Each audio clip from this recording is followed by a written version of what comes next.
একটা মানুষ যে ভালোবাসতো সমাজের মানুষকে, তার আশেপাশের মানুষকে, এমনকি সে তার শত্রুর সাথেও ইনসাফ কায়েম করার চেষ্টা করতেন, সে তার শত্রুকেও জুলুম করার মানসিকতা রাখতেন না, এরকম একটা মানুষকে মেরে ফেলা হলো দিনে দুপুরে। তারপরে তার বিচারের দাবি উঠলো। সবাই জানতো কে মারছে, হয়তো আগেও জানতো, কিন্তু কেউ আটকালো না।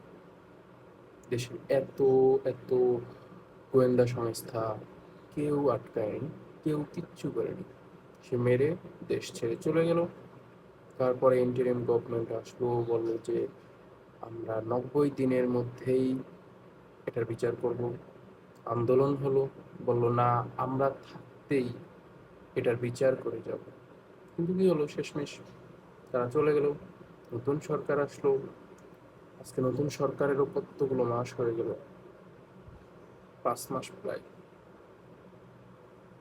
তারাও এখন পর্যন্ত সেই মানুষটিকে ইনসাফ দিতে পারলো না, যে মানুষটি তার শত্রুর সাথে ইনসাফ করতে চাইবে।